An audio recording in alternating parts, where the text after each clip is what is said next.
Apocalipsis capítulo 4, verso 7, quiero que me siga, por favor. Dice: el primer ser viviente era semejante a un león. El segundo era semejante a un becerro. El tercero tenía rostro como de hombre. Y el cuarto era semejante a un águila volando. Señor, en esta mañana queremos introducirnos al texto sagrado. Y desde este lugar, Señor, tú puedas hablar a nuestras vidas. Señor, cuánto que necesitamos de ti. Asístenos con tu palabra en esta mañana. En el nombre de Jesús. Amén.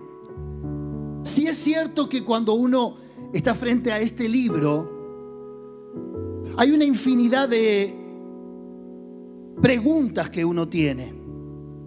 Es cierto que es un libro acerca de acontecimientos finales, lo que se llama comúnmente en las aulas de teología escatología. Escatología es lo que va a ocurrir al final de los tiempos, acontecimientos al final de los tiempos. Es cierto que es un libro que está lleno de enigmas. Muchos se han aventurado a interpretar a la luz de la historia cada acontecimiento allí descrito. Es cierto que uno se encuentra con situaciones, vivencias o escenas, hay veces que pueden llegar a alimentar la fantasía de muchos. Ahora, ¿sabe cuál es el centro del libro de Apocalipsis? La revelación de Jesucristo y la victoria sobre todo lo que ha conquistado en la cruz del Calvario. Es cierto, tiene historia, tiene profecía, tiene elementos que van a cumplirse todavía, pero la mayor interpretación que uno tiene de este libro está en el capítulo 1, donde Jesús se le revela a Juan en la isla de Patmos. Dice el texto que allí está usted y allí estoy yo. Cuando menciona en el capítulo 4, verso 4, que hay tronos y que hay un mar de cristal, cada vez que la Biblia menciona un mar, está hablando de multitud, está hablando de gente. Allí está usted y allí estoy yo. Qué poco entusiasmo que usted le está poniendo a esto. Yo le estoy diciendo que usted está viviendo la eternidad frente a la presencia de Dios. Le estoy diciendo que allí se enjugará toda lágrima, el dolor y la muerte huirán. Y usted me mira como diciendo: ¿y? Yo estaría saltando si alguien me declara una palabra como esta, porque esto significa que superé las crisis, esto significa que sorteé los obstáculos, esto significa que Dios me ha dado la victoria. Hermanos queridos, aquí estamos nosotros.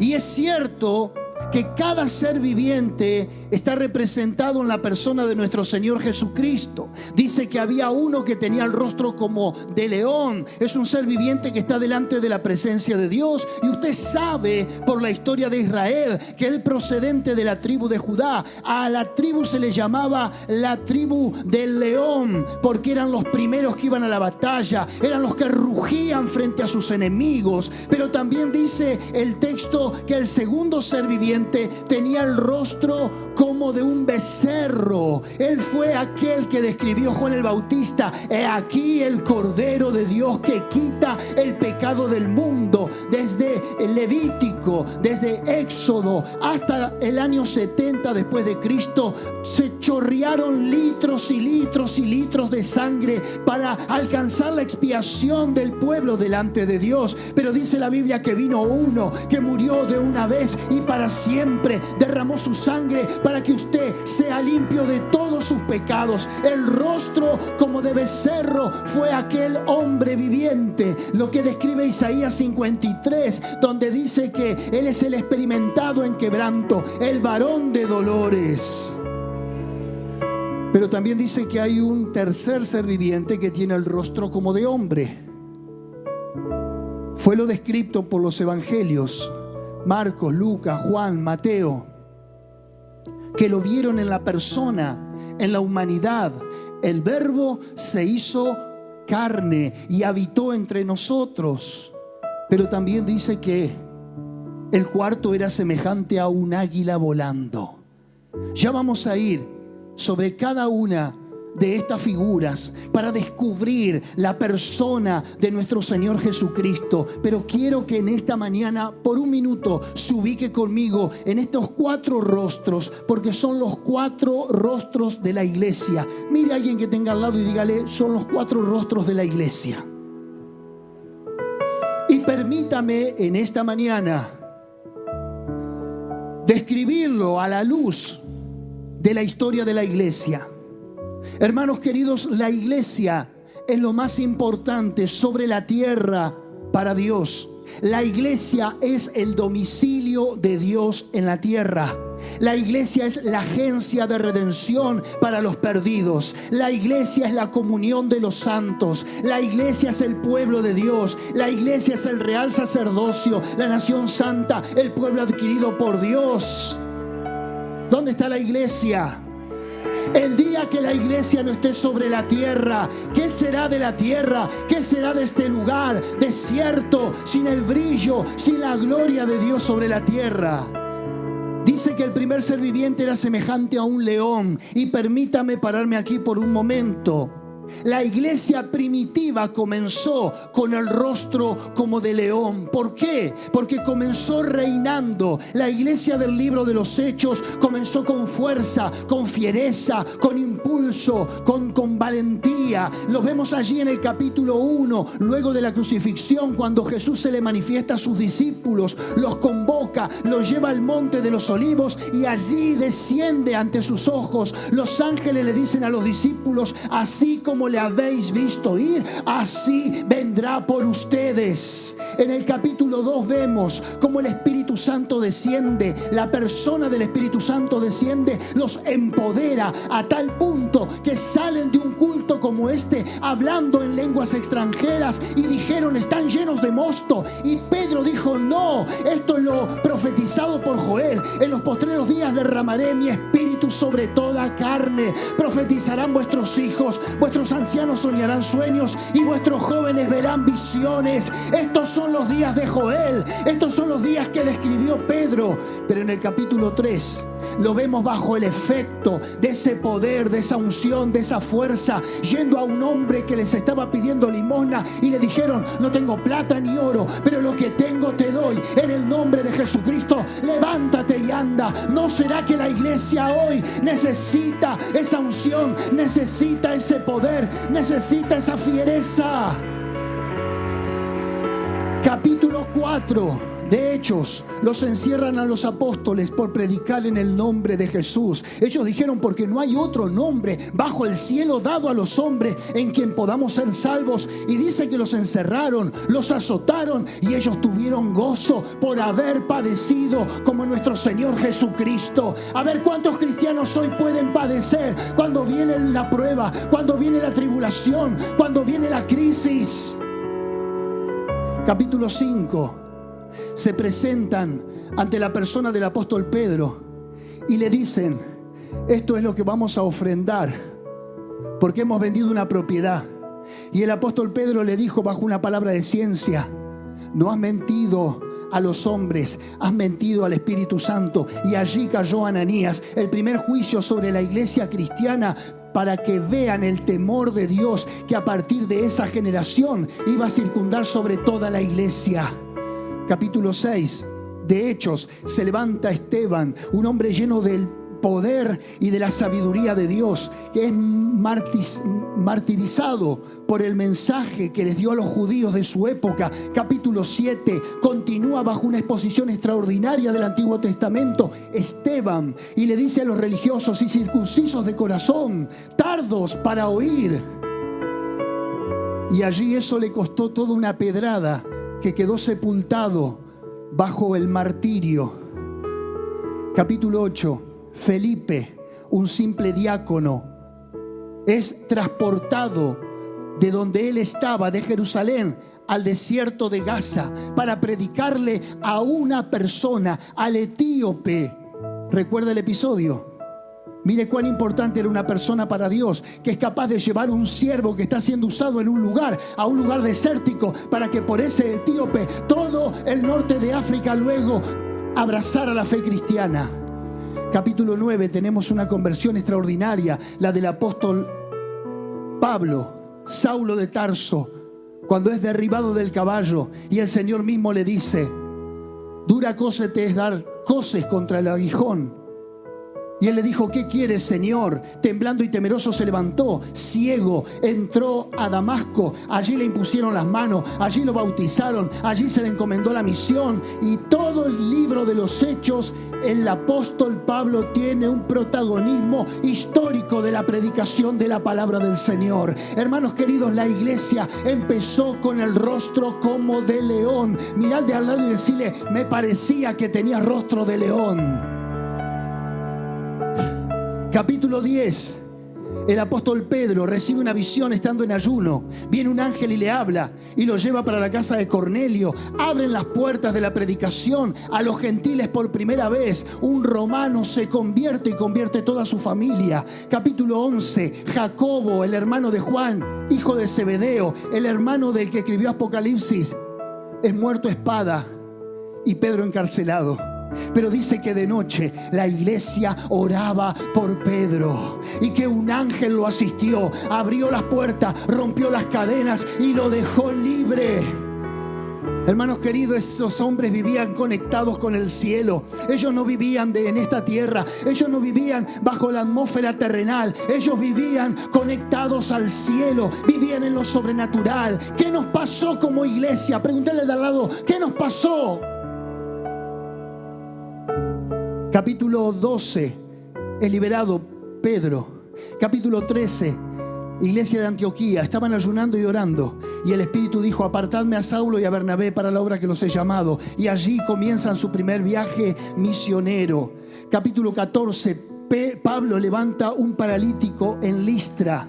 Capítulo 15, se le da forma a la doctrina cristiana en el concilio de Jerusalén. Capítulo 16, van a predicar a Filipos y dice que Pablo y Silas, por predicar, los llevaron a la cárcel, los azotaron por haber descubierto a una pitonisa. Pero ¿sabe qué? Dice que mientras ellos cantaban himnos y cánticos a Dios, los presos los oían, y en esa cárcel hubo un tumulto, hubo un terremoto. El poder de Dios se manifestó y dice que los presos quedaron libres. Levanta tu mano conmigo y decí: cada vez que estoy cantando al Señor, hay alguien que está escuchando y hay alguien que el Señor está liberando. Allí se postra de rodillas el carcelero y le dice: varones, ¿qué debo hacer para ser salvo? Aquella célebre frase: cree en el Señor Jesucristo y serás salvo tú y toda tu casa.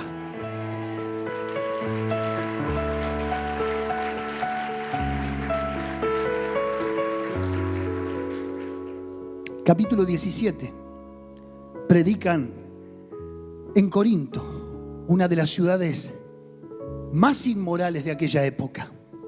Cuando alguien decía: quiero ir a tener relaciones sexuales, decía a alguien: vamos a corintizar, porque en Corinto había un templo y había 120 sacerdotisas que eran prostitutas. Todo el mundo que visitaba esa ciudad era para ir a tener inmoralidad sexual. Y allí predica el apóstol Pedro, y allí se funda una de las iglesias más extraordinarias, como es la iglesia de Corinto. Porque déjeme decirle que donde abundó el pecado, sobreabundó la gracia.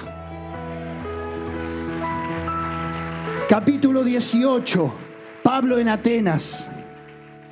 Lo llevan al aerópago y dicen: a ver qué quiere decir este palabrero. Allí estaba la élite intelectual de la época. Allí estaban los hombres más sofisticados en las ciencias, la filosofía, los estoicos, los epicúreos.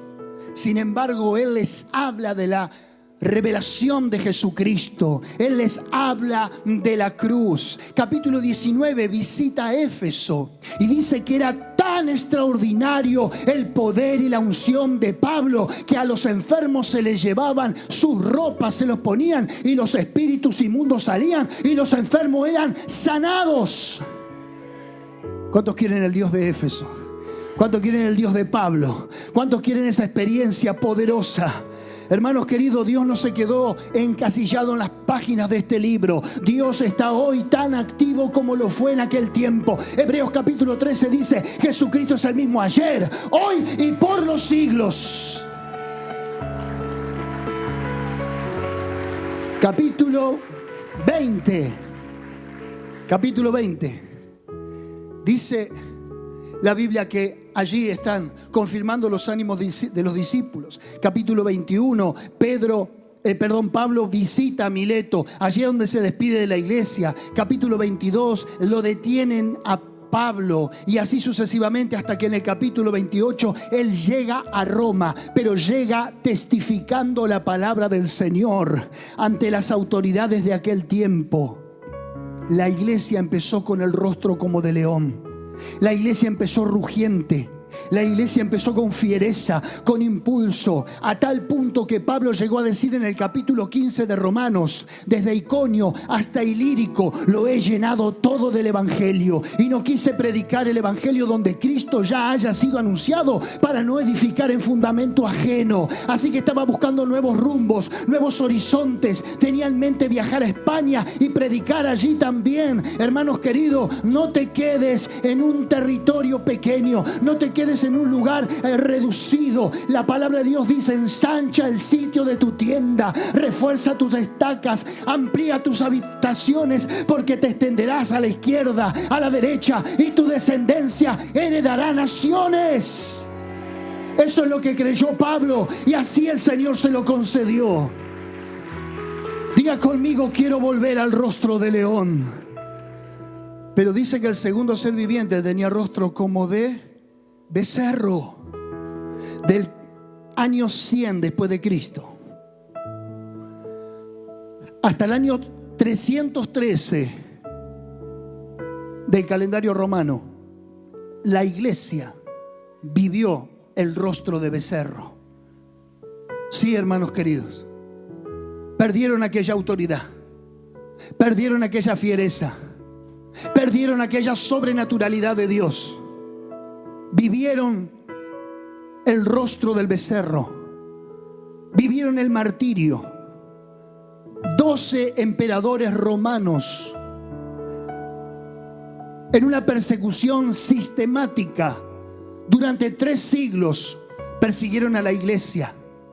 Año 155 después de Cristo, discípulo del apóstol Juan, Policarpo, dijo frente a sus verdugos romanos: 86 años he servido a Jesús. ¿Cómo podría yo negar a mi maestro? Y murió quemado y alanceado frente a sus adversarios.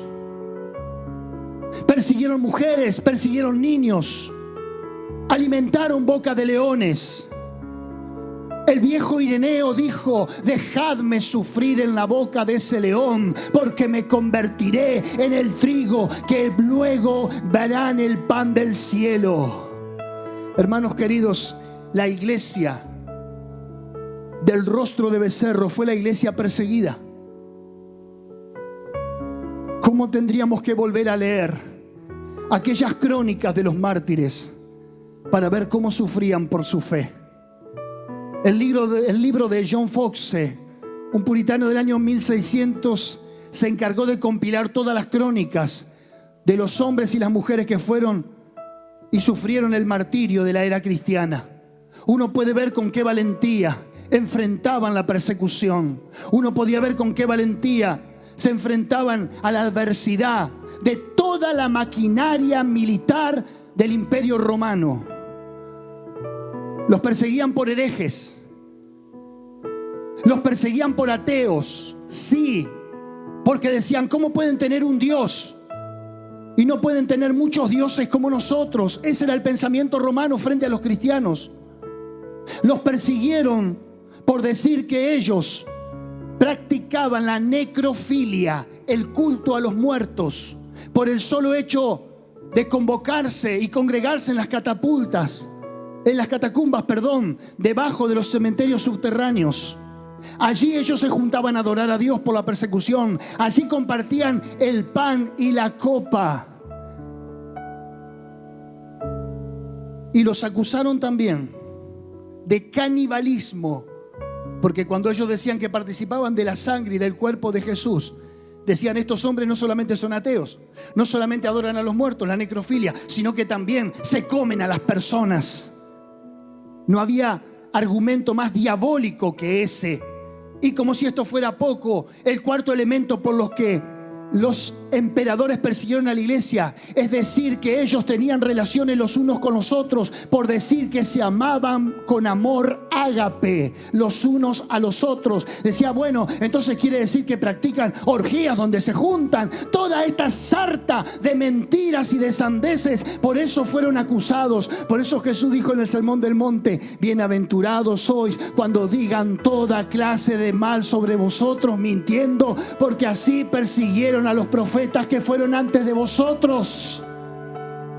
¿Estás siendo calumniado injustamente? Glorifica a Dios. No respondas mal con mal, sino vence con el bien el mal. La iglesia del rostro como becerro. Apareció un emperador, Constantino, año 313 de la era cristiana. Abolió la esclavitud, abolió la lucha de gladiadores y la persecución contra la iglesia cristiana. Pero lo peor que pudo haber hecho este emperador, ¿por qué, pastor? Si evitó la muerte, es declarar que la religión oficial del Imperio Romano ahora era cristiana. ¿Qué pasó? Años más tarde, el estafador, el esclavo, el explotador, todos se hacían llamar cristianos, de un nombre oficial, no de un nuevo nacimiento. Acepte a Jesús o no, por millares hacían pasar a la gente por el río para que se bautice obligadamente, sin una decisión personal por el Señor Jesús. Esto trajo a colación que en el año 400, 500 después de Cristo, la iglesia cristiana comenzó a adorar imágenes. Comenzó a adorar las reliquias de los santos que habían sido mártires en otro tiempo. Hermanos queridos, no puede ignorar esto, porque esta es nuestra identidad. Y la historia tiene un mal. La historia siempre se repite. Desde el año 400 después de Cristo hasta el año 1500, la iglesia adopta el rostro como de hombre. Dijimos que el primer ser viviente es semejante al león. La iglesia, con el ímpetu, con la fuerza, el libro de los Hechos, el poder del evangelio, las sanidades, los milagros, la manifestación. Segundo, rostro como de becerro, la iglesia martirizada, la iglesia perseguida, pero la iglesia gloriosa que vivía con Dios. Tercero, la iglesia o el ser viviente con el rostro como de hombre. Fue la iglesia intelectual. Sí, trajo el favorecimiento de que aquellos hombres como Jerónimo y otros tantos compilaron lo que hoy es el Antiguo y el Nuevo Testamento. Hombres que usaron las facultades intelectuales para reordenar el canon de las Escrituras, para darle forma a la doctrina. El rostro como de hombre representa el intelectualismo. Representa el conocimiento humano, la sabiduría humana, representa lo terrenal. ¿Por qué digo hasta el 1500? Porque hasta el 1500 vinieron los reformadores. Gracias a Dios por esos hombres. Gracias por Lutero, por Calvino, por Fox y por tantos otros. Hombres que le dieron forma a la teología, a qué creemos y por qué creemos. Se basaron en los textos sagrados para hablar de la soteriología, la salvación, para hablar de la neumatología, la vida del espíritu, para hablar de la escatología, los acontecimientos finales. Sin el aporte de todos estos hombres, la iglesia con el rostro como de hombre, nosotros hoy no tendríamos la sana doctrina, no tendríamos la vida cristiana, los sacramentos y tantas otras cosas por las cuales ellos pelearon. Pero dice la Biblia que el último ser viviente tenía rostro como de águila. Haga una recapitulación conmigo. Rostro de león, rostro de becerro, rostro de hombre, y la cuarta es el rostro de águila. Pero déjeme decirle que bajo estas 4 características está la persona de Cristo, pero también está cada etapa de la iglesia a lo largo de la historia. Pero quiero decirle que usted también tiene este mismo proceso en su vida cristiana. Usted cuando se convierte comienza como un león, ¿verdad que sí? Le quiere predicar a todo el mundo.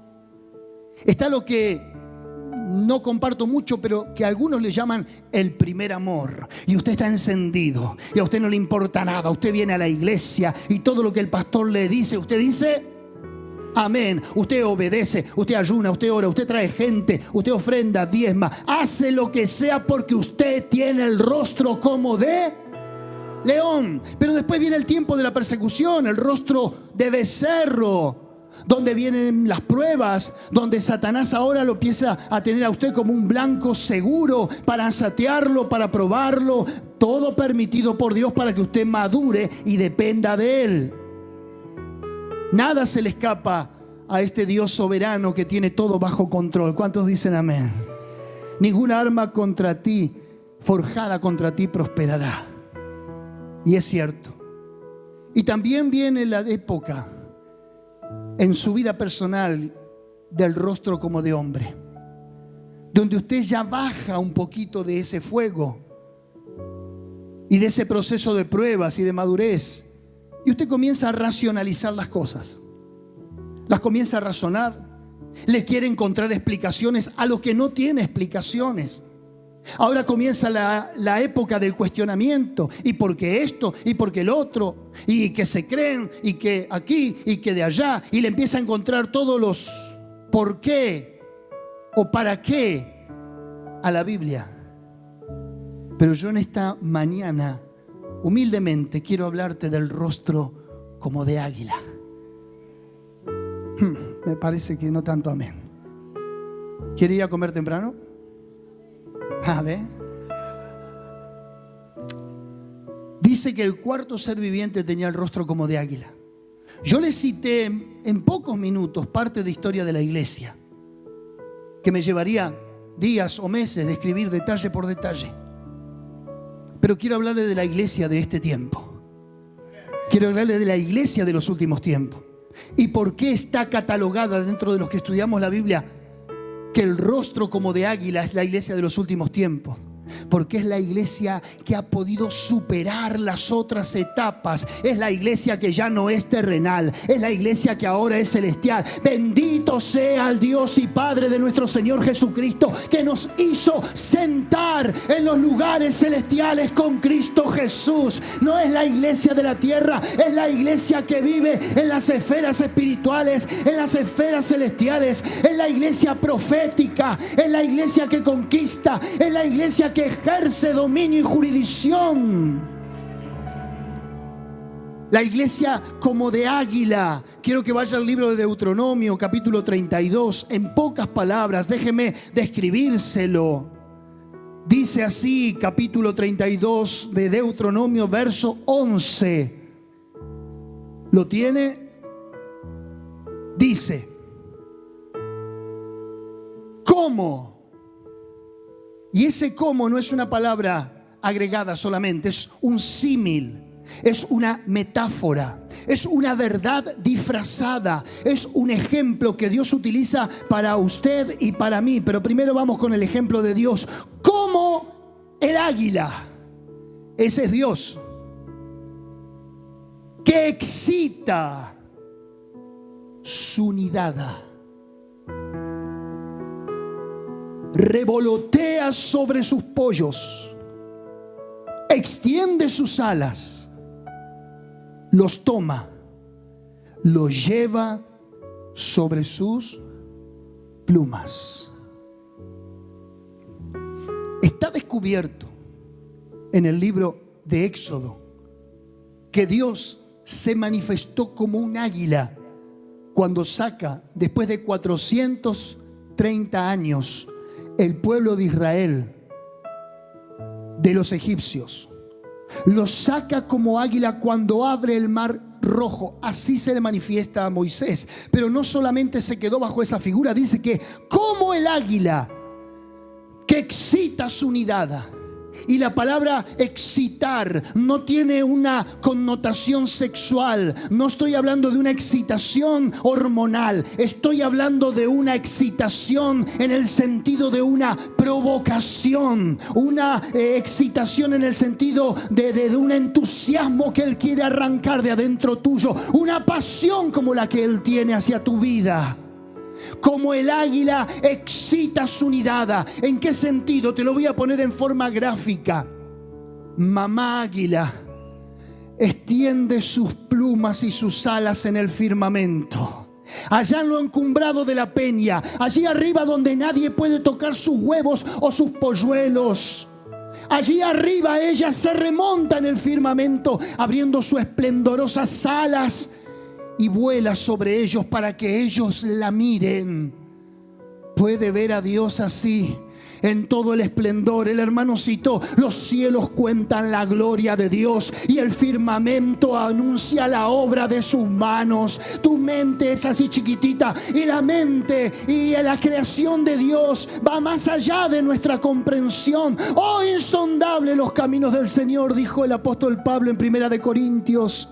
¿Quién podrá entender su mente? Isaías 55 dice: porque como son más altos los cielos que la tierra, así mis pensamientos son más altos que vuestros pensamientos, y mis caminos más altos que tus caminos. Como el águila que excita su nidada. Y ella revolotea.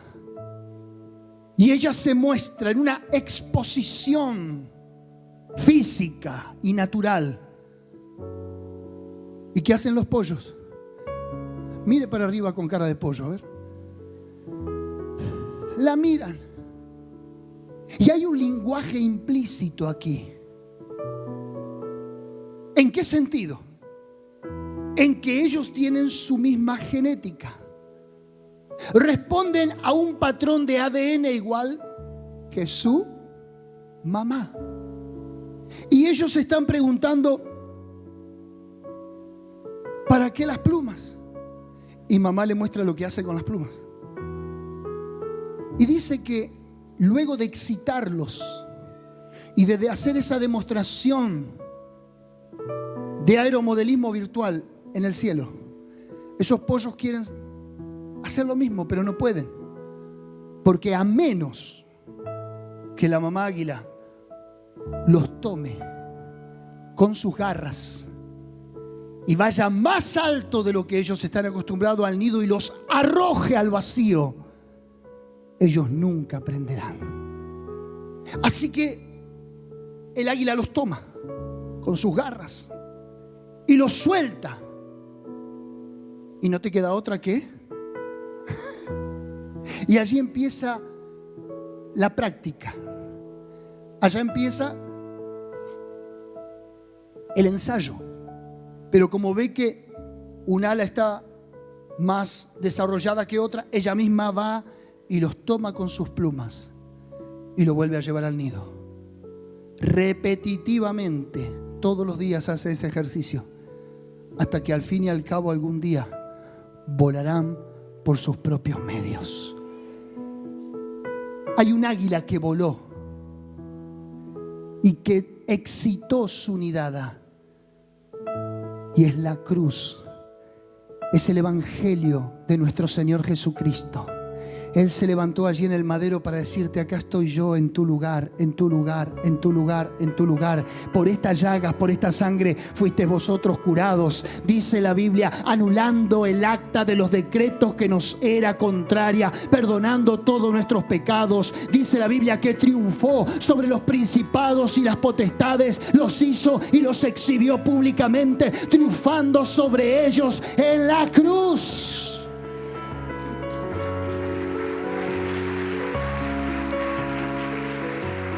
Capítulo 5 de Romanos dice que como el primer Adán fracasó, vino el postrer Adán, Jesucristo. para demostrarnos a través de su obediencia que nosotros podemos obedecer. Y dice el libro de Romanos, así como la muerte entró por uno, y por ese uno la muerte recorrió a toda la humanidad, también por la obediencia de uno todos serán obedientes. Dios constantemente excita su unidad. ¿Cuál es su unidad? A la iglesia. ¿Cuál es la excitación? La palabra.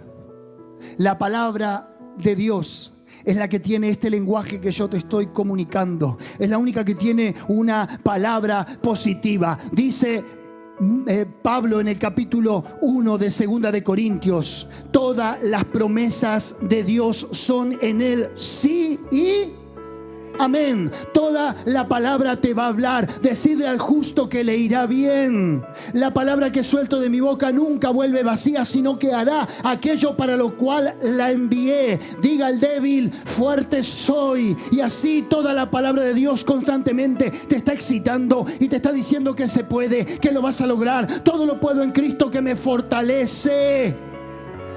Él excita su unidad constantemente para decirte, se puede, decir a los sí que se puede. No es un discurso político. La palabra de Dios dice que es pues la fe, la certeza de lo que se espera, la convicción de lo que no se ve, porque por ella alcanzaron buen testimonio los antiguos. Hermanos queridos, la iglesia es el rostro de águila. Caminarán y no se fatigarán. Correrán y no se cansarán. Como las águilas, te va a renovar el Señor las fuerzas. Ya no sos el león, pero tampoco sos el becerro, ni tampoco el rostro de hombre. Ahora sos la iglesia. Ahora sos el ser viviente con el rostro como de águila. Amén. Ojalá nunca hubiéramos perdido la esencia de la iglesia primitiva. Ojalá todos los cultos nos iríamos de este lugar hablando en lengua extranjera y que digan, estos están llenos de mosto, mira, temprano empezaron a darle, no importa. Pero cuando nosotros comencemos a vivir una vida llena del Espíritu Santo, ahí vamos a excitar también a otros a que quieran imitarnos. Pablo lo dijo, sed imitadores de mí, así como yo de Cristo. En esta mañana yo no quiero quedarme en una página de la historia. Yo entiendo que hay periodos, que hay momentos de victorias, pero también de pruebas. Hay veces de derrotas, pero en esta mañana, por tu palabra que creo, yo me levanto. Señor, arranca de mi interior esa pasión de ser como tú, esa pasión en la que tú me muestras que voy a vencer al final de los días, al final del tiempo. Señor, yo soy esa iglesia redimida. Yo soy, Señor, ese producto terminado que se ve en el libro de Apocalipsis. Hoy me miro y a lo mejor no puedo volar. A lo mejor me he quedado cómodo en el nido. A lo mejor me he quedado cómodo o me he quedado por temor a enfrentar nuevos desafíos. Pero en esta mañana, por tu palabra, yo me levanto en el nombre de Jesús de Nazaret, con el rostro como de águila. Somos la iglesia que está en la altura. Somos la iglesia que vuela por sobre la tormenta. Somos la iglesia que toma sus presas aquí en la tierra, pero que luego las lleva a lo encumbrado de la montaña. Señor, en esta mañana, en el nombre de Jesús, empodérame, empodera a tu iglesia, empodera a tu pueblo, que sea la iglesia de los últimos tiempos, que sea la iglesia profética, la que se levanta, la que da palabra, la que da certeza, la que juzga con autoridad. Padre, en el nombre de Jesús de Nazaret, en esta mañana lo recibo. Diga conmigo, lo recibo. Diga conmigo, lo creo. Hago carne la palabra en el nombre de Jesús de Nazaret. Amén, amén y amén.